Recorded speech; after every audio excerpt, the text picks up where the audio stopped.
사랑하는 성도 여러분, 안녕하세요. 3월 6일 월요일입니다. 함께 찬송가 386장 만세 반석 열린 곳에 찬양하심으로 오늘의 말씀 시작하겠습니다.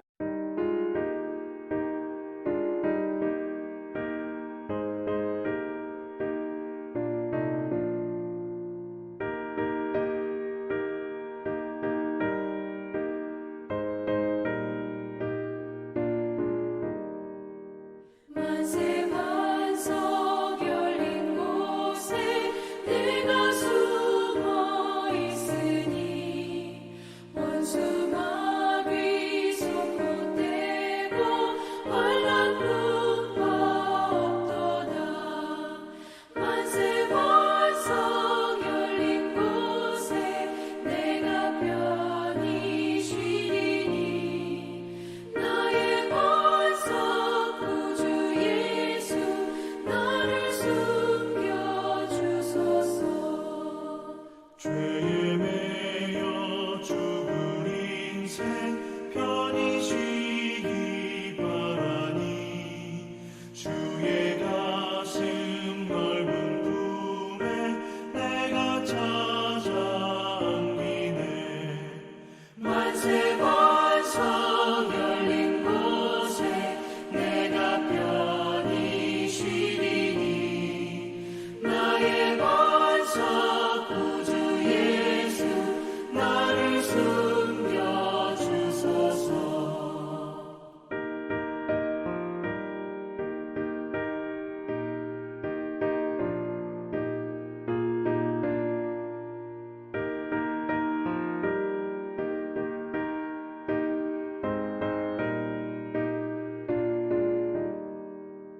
이 땅 위에 평안 없고 기쁜 일을 몰라도 주 예수의 참사랑을 내가 이제 알았네. 만세 반석 열린 곳에 내가 편히 쉬리니 나의 반석 구주 예수 나를 숨겨주소서. 험한 풍파 지나도록 수풍으로 도우사 평화로운 피난처에 길이 살게 하소서. 만세 반석 열린 곳에 내가 편히 쉬리니 나의 반석 구주 예수 나를 숨겨주소서.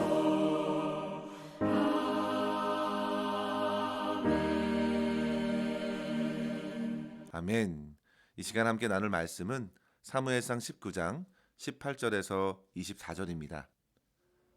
다윗이 도피하여 라마로 가서 사무엘에게로 나아가서 사울이 자기에게 행한 일을 다 전하였고 다윗과 사무엘이 나요스로 가서 살았더라.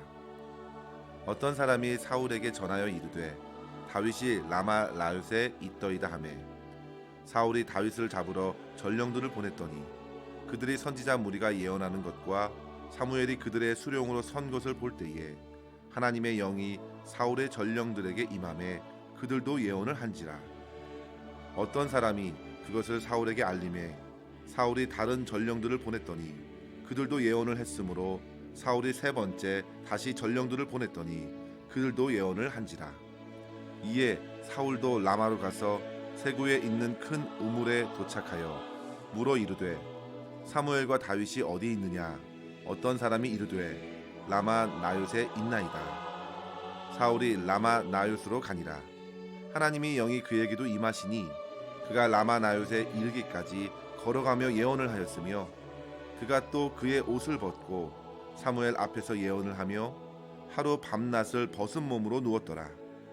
그러므로 속담에 이르기를 사울도 선지자 중에 있느냐 하니라. 아멘. 사무엘상 19장에서는 다윗을 향한 사울의 증오가 그대로 표출되었습니다. 오로지 다윗을 잡아 죽이려는데 혈안이 되어 있는 사울은 결국 도망한 다윗을 찾아 나섰습니다. 그런데 성도 여러분, 하나님께서는 사울 왕의 그 살해 의도가 성공하지 못하도록 계속해서 다윗을 보호해 주는 것을 우리는 볼 수가 있습니다. 사울이 창을 던져 다윗을 죽이려고도 했고, 이후에 메랍과 미갈과의 결혼을 통해서 블레셋 사람들의 손에 넘기려 했지만, 그때마다 다윗은 하나님의 은혜 안에서 참으로 지혜롭게 행동하였고, 블레셋과의 전쟁에서도 크게 이기게 되었습니다. 그리고 19장에서는 사울의 자녀들을 통해서 다윗은 목숨을 부지할 수 있었는데요. 요나단은 사울 앞에서 다윗의 무고함을 호소하면서 사울 왕의 마음을 돌이키고자 했고, 사울이 다시금 충동적으로 다윗에게 창을 던져 죽이려 했을 땐 딸 미갈을 통해서 다윗은 무사히 도망칠 수 있었습니다. 성도 여러분, 사울 왕의 자녀들이 그렇게까지 다윗을 지키려 한 것은 그만큼 그가 죽어야 할 그 어떤 행동도 하지 않았음을 보여주는 것입니다. 그러나 그럼에도 불구하고 사울은 자기의 분과 중호에 묶인 채 멈추지 않고 다윗을 잡으려 하였습니다. 오늘 본문에서 보시면 다윗이 어디로 숨었는지 보고를 받고 사람들을 재차 보내었습니다. 그러나 그때마다 하나님의 영의 역사로 사울의 전령들은 다윗을 잡을 수 없었고, 마지막에는 사울 왕이 직접 나서서 그를 잡으려 했지만 사울 또한 예언을 하게 되면서 심한 황홀경에 빠져 결국 실패하게 되었습니다. 성도 여러분, 우리는 다윗이 사울과 이스라엘을 위해 충성스럽게 헌신하면서 선을 행하였음에도 계속되는 죽음의 위기를 겪게 되는 것을 보면서 이 땅에서 주님을 믿고 살아가는 우리에게 주어진 여러 가지 고난이 전혀 이상할 것이 없다는 생각을 하게 됩니다. 우리 주 예수님께서도 이 땅에 오셔서 소외된 자들을 자유케 하시고 능력으로 병들을 고치시고 복음을 전하시면서 지극히 선한 삶을 사셨지만, 무지한 군중들의 그 요청에 이끌려 모진 질고와 십자가의 형벌을 받아내셨습니다. 따라서 성도 여러분, 우리는 오늘 본문에서 도망하는 처지에 있었던 다윗이 어떻게 믿음으로 그 상황을 헤쳐나갔는지 생각하고, 멸망으로 치닫는 사울을 통해서 우리 안에 완악한 죄를 회개할 수 있는 이 아침이 될 수 있기를 바랍니다. 이러한 관점에서 오늘 본문을 통해서 이 시간 두 가지의 교훈을 함께 생각하고 기도했으면 좋겠습니다. 첫째로 성도 여러분, 삶의 고난을 만날 때에 믿음으로 하나님을 찾고 하나님께로 피하십시오. 다윗은 미갈의 도움으로 간신히 사울의 칼을 피한 후에 도망할 곳을 찾았는데 바로 라마에 살고 있던 사무엘에게 달려간 것입니다. 당시 사무엘은 자기가 살던 라마에서 나요시라는 거주 공동체를 이루어 살고 있었습니다. 사무엘이 길갈에서 사울의 곁을 떠났음에도 당시 몇몇 사람들은 사무엘에게 찾아와서 그를 통해 선지자 훈련을 받고 있었음에 틀림이 없습니다. 20절 말씀에 보시면요, 사울이 다윗을 잡으려 전령들을 보냈더니 그들이 선지자 무리가 예언하는 것과 사무엘이 그들의 수령으로 선 것을 볼 때에 하나님의 영이 사울의 전령들에게 임하였다 했습니다. 당시 사무엘은 여러 선지자 후보생들과 함께 거하면서 하나님께 기도하고 율법의 말씀을 읽으며 영성 훈련을 하였을 것입니다. 그런데 다윗을 해하려는 사람들이 찾아왔을 때 선지자들이 때마침 예언을 하고 있었고, 하나님께서는 하나님의 영을 사울의 전령들에게도 내려서 그들 또한 예언을 하게 되면서 다윗을 잡는 데 실패한 것입니다. 여기서 사울의 전령들이 한 예언은 온전히 전달될 만한 어떤 미래를 알려주는 계시의 말씀이라기보다 황홀경에서 부르는 신비하고도 또 신령한 노래라 할 수 있겠습니다. 그들은 그렇게 하나님의 강권적인 역사로 사로잡혀서 도무지 육신을 가눌 수가 없었습니다. 하나님께서는 그렇게 그들을 사로잡으셔서 그들의 품은 의도를 무력화시키셨습니다. 그러자 다시금 사울이 전령을 보냈는데요. 그런데 역시 똑같은 하나님의 영의 역사로서 그들도 예언하게 됩니다. 그렇게 3번까지 전령을 보내었어도 결과는 다르지 않았습니다. 그러자 이젠 사울 자신이 그것으로 찾아 나섰습니다. 그러나 하나님께서는 다시 영을 내리셔서 이젠 사울마저도 황홀경에 빠뜨려 예언하게 하셨습니다. 사랑하는 성도 여러분, 여러분에게 생명의 위협이 찾아올 때에 여러분들은 어디로 피할 수 있겠습니까? 정말로 감당하기 어려운 삶의 위기의 순간에 여러분들에게 피난처를 제공해 주실 분이 주변에 계신지요? 그런데 다윗은 그 순간에 자기의 몸을 사무엘에게 의탁한 것입니다. 그가 물론 아버지 이새의 집을 생각했을 수도 있었겠습니다. 그러나 그는 그다지 아버지의 집에서 환영을 받던 삶을 살지는 않은 것 같습니다. 그는 사무엘이 과거 집에 방문했을 때에도 들판에 홀로 남아 양떼를 지키는 일, 집안의 허드렛 일을 하곤 하였습니다. 8아들 중에서 막내 아들로서 다윗은 그렇게 큰 사랑을 받지 못했던 것 같습니다. 그가 후에 시편 27편 10절에 이렇게 고백하지요. 내 부모는 나를 버렸으나 여호와는 나를 영접하시리이다. 부모에게 버림받은 경험은 다윗에게 지울 수 없는 상처로 남았을 것입니다. 그러나 그는 그 모든 것에 자유로울 수 있었던 것은 바로 주 하나님께서 그를 받아주셨기 때문입니다.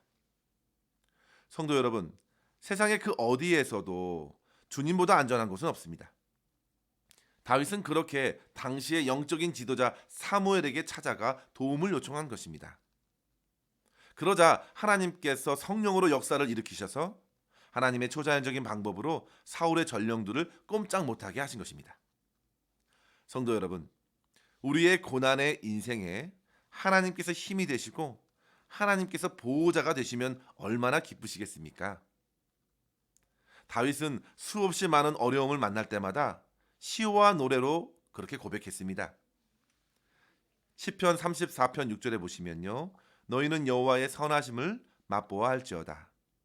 그에게 피하는 자는 복이 있도다. 그에게 피하는 자는 하나님의 선하신 보호를 받기 때문이죠. 그것이야말로 최고의 복입니다. 시편 61편 2절과 3절에도 보시면요. 주는 나의 피난처시요 원수를 피하는 견고한 망대이심이니이다. 내가 영원히 주의 장막에 머물며 내가 주의 날개 아래로 피하리이다. 아멘. 성도 여러분, 다윗이 사무엘에게 달려간 것은 그가 가장 하나님과 가까이 있기 때문입니다. 그에게서 하나님의 임재를 기대했고 그는 그렇게 하나님의 영으로 보호를 받은 것입니다. 사랑하는 성도 여러분, 우리는 어려울 때, 위급할 때 당황하지 말고 하나님을 나의 피난처로 삼고 주님 앞에 달려나가 주님의 품 안에서 평안을 누릴 수 있기를 주의 이름으로 간절히 축원합니다. 두 번째로 성도 여러분, 세상에서 고난당하는 이들을 사랑과 기도로 품어줄 수 있는 성도로 우리는 살아가야겠습니다. 사무엘과 함께하는 선지자 공동체는 오늘날 교회와 성도들이 연약한 이들을 품어주는 믿음의 공동체를 이루어야 함을 도전해 줍니다. 도망자 다윗을 품고 영적으로 도움을 줄 수 있었던 사무엘, 그리고 그의 제자들을 보면서 저와 여러분들이 이 땅에서 이러한 귀한 사명을 감당해 나갈 수만 있다면 얼마나 귀할까 생각하게 됩니다. 성도 여러분, 주변에 적지 않은 성도들이 어두운 세상에서 주님을 향한 믿음의 뿌리를 잘 내리고 함께 신앙생활할 수 있는 믿음의 공동체를 찾아 나서는 것을 보게 됩니다. 교회가 어려워지고 여러 가지 갈등과 시험으로 무너진 신앙 공동체로 인해서 방황하는 성도들이 주변에 많은 것 같습니다. 이러할 때에 우리 교회가 더욱 말씀과 기도 안에서 역사하시는 성령의 충만한 은혜를 힘입어 소외되고 낙심된 영혼들, 사랑과 평안에 목마른 사람들을 품고 저들의 이야기를 들어주고 섬길 수 있는 성도와 공동체가 될 수 있기를 바랍니다. 다윗이 그동안 있었던 일들을 사무엘에게 이야기했을 때 다윗은 분명 자기의 고통을 나누며 자유할 수 있었을 것입니다. 그리고 사무엘은 그의 처지에 깊이 공감할 수 있었을 것입니다. 그런 진솔한 나눔을 통해서 서로 위로하고 보호하는 관계가 형성되어 간 것이죠. 성도 여러분, 우리 교회의 모임마다 이러한 나눔과 위로가 있고 모든 문제를 한 마음으로 하나님께 아뢰며 참된 회복을 누릴 수 있기를 바랍니다. 이런 건강한 공동체가 없으면 인생은 자기 생각에 스스로 묶여서 무너질 수밖에 없습니다. 그와 같이 세상이 악합니다. 오늘 사울을 한번 보십시오. 그에게 이러한 만남과 회복을 기대하기 어렵게 되었습니다. 그는 지금 하나님의 영에 붙들려 예언을 하고 있습니다. 그렇게 하여 그 순간만큼은 다윗을 해치지 못합니다. 그런데 더 나아가서 그는 옷을 벗고 사무엘 앞에서 황홀경에 빠져서 하루 밤낮을 벗은 몸으로 누웠다 했습니다. 그가 온전한 마음으로는 도무지 사무엘 앞에 설 수 없었습니다. 그리고 정신이 돌아오면 분명 사무엘을 밀치고 다윗을 빼앗으려 했을 것입니다. 그에게 필요한 것은 다윗을 죽이는 것이 아니라 자기의 교만하고 시기하는 마음을 주 앞에서 죽여야 했습니다. 그러나 그는 너무나도 멀리 달아났습니다. 그는 도저히 정신을 차리고 깨달은 마음으로 주님께 회개하지 못할 정도로 타락했습니다. 그가 벗은 몸으로서 누웠습니다. 왕으로서 참 수치스러운 모습이 아닐 수 없는데요. 그런데 그의 수치는 육체적인 수치를 넘어서서 하나님 앞에 회개하지 못하는 것이 지금 가장 큰 수치입니다. 성도 여러분, 죄를 짓고 또 짓게 되면 그것이 인에 박혀서 그것이 얼마나 심각한 죄악인지 그 영적인 감각이 무뎌지게 되는 것입니다. 그러니 더한 악행도 저지르게 됩니다. 따라서 성도 여러분, 일상의 삶에서 우리가 품은 마음, 우리가 품은 생각과 행동들을 날마다 말씀 앞에서 정직하게 살필 수 있어야겠습니다. 그리고 믿음의 공동체 안에서 진심으로 회개하고 서로 위로하고 기도하는 과정을 통해서 역사해 주시는 하나님의 사랑을 풍성히 누림으로 참된 안식과 평안을 누릴 수 있는 저와 여러분 될 수 있기를 주의 이름으로 간절히 축원합니다. 기도하겠습니다. 하나님 아버지 감사합니다. 오늘도 주님의 말씀으로 우리의 심령을 깨우시고 우리의 피난처 되시는 하나님을 바라보게 하시니 감사합니다. 주님, 어떠한 상황에서도 낙심하지 말게 하여 주시고 우리를 붙드시고 지키시는 우리 주 예수 그리스도의 품으로 날마다 달려갈 수 있게 하여 주시옵소서. 주 안에서 참된 평안과 회복이 있음을 믿게 하여 주시고 혹 무슨 악한 생각과 행위가 내게 있는지 성령과 말씀으로 깨닫게 하여 주셔서 항상 회개하는 마음으로 주님을 의지하게 하여 주시옵소서. 특별히 저희 모든 성도들이 마지막 때에 주변에 소외되고 방황하는 영혼들을 사랑으로 품게 하여 주시고 오직 우리의 구원 되시는 주 예수께로 저들을 인도하여 하나님께서 기뻐하시는 믿음의 공동체를 든든히 세워나갈 수 있도록 인도하여 주시옵소서. 오늘도 우리의 모든 삶을 주님의 손에 의탁하옵고 감사드리며 우리 구주 예수님의 이름으로 기도하옵나이다. 아멘. 사랑하는 성도 여러분, 오늘도 주 안에서 승리하시기를 바랍니다. 감사합니다.